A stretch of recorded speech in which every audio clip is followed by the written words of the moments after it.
अवधूत चिंतन श्री गुरुदेव दत्त. मी सीताराम मनोहर अकोलकर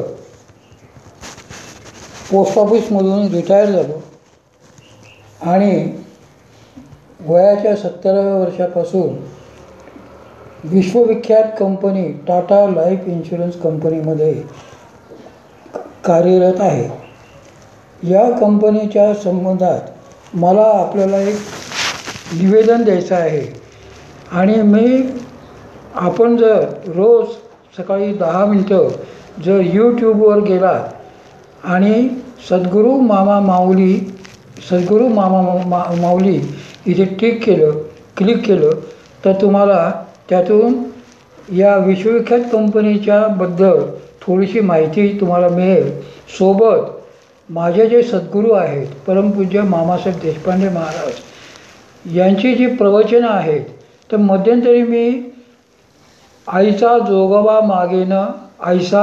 मागेनं यावर 10 प्रवचनं मी या यूट्यूबवर ऐकवली आहेत. आपण ऐकली असतील ती. आज मी या विश्वविख्यात कंपनीशी काम करतो आहे त्या कंपनीबद्दल तुम्हाला मी माहिती देत आहे. आज ही माहिती सांगण्याचं कारण असं आहे की भारत सरकार आपल्याला नवीन आर्थिक याच्याकडे ओढून घेत आहे. आर्थिक क्रांती. या आर्थिक क्रांतीमध्ये आपल्याला जर पार करायचं असेल, याच्यातून पार व्हायचं असेल तर आपल्याला टाटाबद्दल काही मी माहिती सांगतो आहे ती आपण मन लावून ऐकावी अशी माझी इच्छा आहे.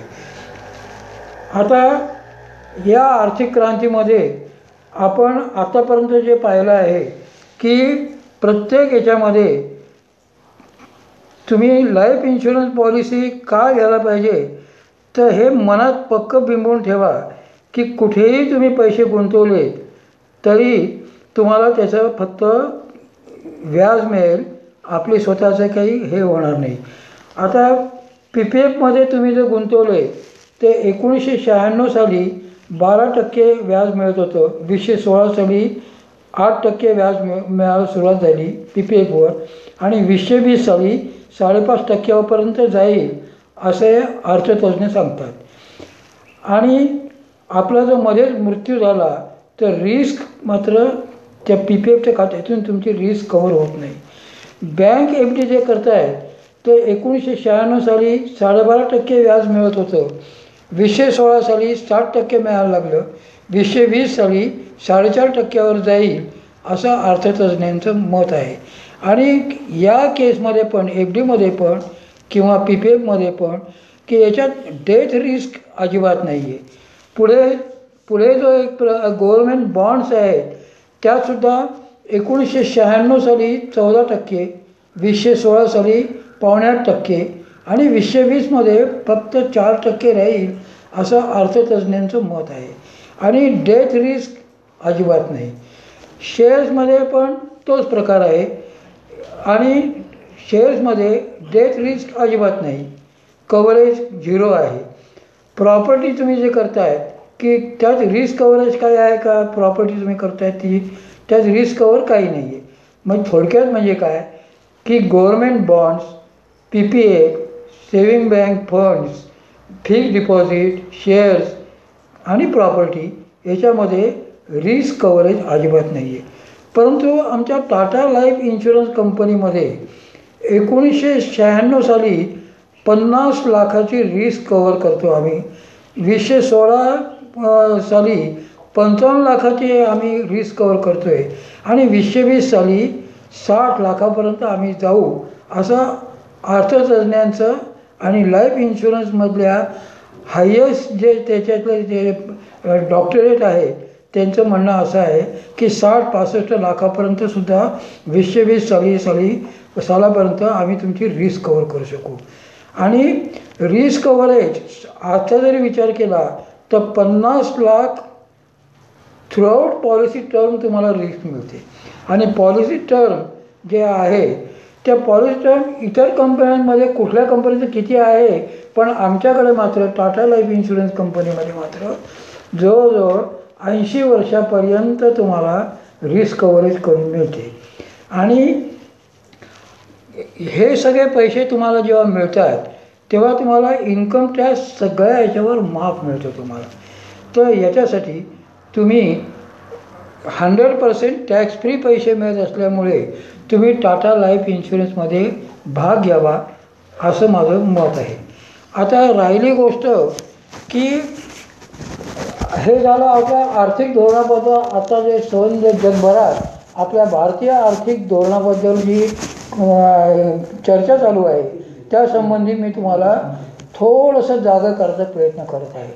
आता याच्यापुढे मात्र तुम्ही टाटा लाईफ इन्शुरन्स कंपनीबद्दल आणखीन तुम्हाला जर काही माहिती पाहिजे असेल तर बिनधास्त 97 67 48 63 01 किंवा mamamauli@yahoo.com याच्यावर तुम्ही मला काही केव्हाही भेटू शकता, बोलू शकता. मी तुमच्या सगळ्या शंकांचं समाधान करीन ही मी तुम्हाला खात्री देतो. आता आज ही सुरुवात करतो आहे तर मी जे तुम्हाला थोडंसं 10 मिनटं तुमचे घेणार आहेत अजून. त्या 10 मिनटात तुम्हाला थोडंसं एक हे करून दाखवतो आहे की लोकांचे काही प्रश्न असतात आध्यात्मिक याच्यात. मी आता हे टाटाबद्दल किंवा इतर तुमच्याकडनं पैसे काढण्यासाठी मी तुम्हाला सांगतो आहे असं काही नाही आहे. आता मी आध्यात्मिक दृष्टीने जर विचार करायचा झाला तर तुम्हाला असं मी एक कळकळीची माझी प्रार्थना आहे की आपल्या सामान्य लोकांचे जे काय प्रश्न असतात ते आमचे सद्गुरू जे आहेत मामासाहेब देशपांडे महाराज, तर त्यांच्या ह्याच्यातून ते काय आपल्या प्रश्नाला उत्तर देत आहे ते मी तुम्हाला ऐकवणार आहे. थोडक्यात म्हणजे काय, श्रीपाद श्री माझ्या सद्गुरूंचं नाव परमपूज्य श्रीपाद मामासाहेब देशपांडे महाराज.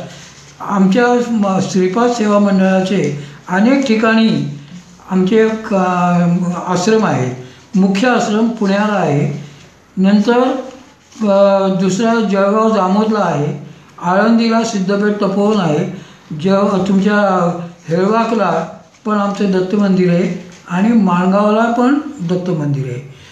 आता या संबंधात आपले जे साधक लोक आहेत हे जे काय प्रश्न विचारतात तर त्याची मी तुम्हाला समर्पक उत्तर म्हणजे परमपूज्य मामांनी जे काय त्यांना सांगितलं ते तुम्हाला मी ऐकून दाखवतो आहे, वाचून दाखवतो आहे की लोक काय विचारत आहेत. बरेच साधक विचारतात योग आणि वेदांतासंबंधी साहित्य वाचताना काही संज्ञा वारंवार वापरात येतात.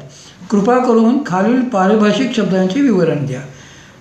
त्रियोग म्हणजे काय? साधारणतः कर्मयोग, ज्ञानयोग आणि भक्तियोग यांना त्रियोग असे म्हणतात. योग चतुष्टय म्हणजे काय? हठयोग, लययोग, राजयोग व मंत्रयोग. द्विविध प्रकृती म्हणजे काय? परा आणि सूक्ष्म, अपरा म्हणजे स्थूल. त्रिविध पुरुष म्हणजे क्षर, अक्षर आणि पुरुषोत्तम. 4 महावाक्य काय? वेदांताची 4 महावाक्य आहेत. अहं ब्रह्मास्मी, तत्त्वमसि, प्रज्ञानं ब्रह्म, अय्यात्मा ब्रह्म. उद्या नवविधा भक्ती म्हणजे काय? श्रवण, कीर्तन, स्मरण, पादसेवन, अर्चन, वंदन, दास्य, सख्य व आत्मनिवेदन या नवविधा भक्ती आहेत. अष्टसात्विक भाव कोणते? तर स्तंभ, स्वेद, रोमांच, स्वरभंग, कंप, वैवर्ण्य, अश्रुपात व प्रलय हे अष्टभाविक भाव होत. मुद्रा आणि बंध. मुद्रा व बंध हे अनेकविध प्रकारचे आहेत पण त्यातही 25 मुख्य आहेत त्या खालीलप्रमाणे: महामुद्रा, नभोमुद्रा, उड्डीयान बंध, जालंधर बंध, मूलबंध, महाबंध, महाबोध, खेचरी, विपरीत करणी, योनी मुद्रा, वज्रोली मुद्रा, शक्तिचालिनी मुद्रा, तडाग्नी मुद्रा, मांडवी मुद्रा, शांभवी मुद्रा, अश्विनी मुद्रा, पाशिनी मुद्रा, काकी मुद्रा, मातंगी मुद्रा, भुजंगी मुद्रा या 20 व 5 धारणा म्हणजे पार्थिव, अंबसी, वैश्वानरी, वायवी व आकाशी मिळून 25 मुद्रा आहेत. षटकर्मे कोणची? दौती, गजकर्णी, बस्ती, नवली, नेती व कपालभाती यांना षटकर्मे म्हणतात. अष्टविधा प्राणायाम कोणते? सूर्यभेदन, उज्जाई, स्थितकारी, शीतली, भस्त्रिक, भ्रामरी, मूर्छा व प्रार्थिनी या 8 अष्टविध प्राणायाम असे म्हणतात.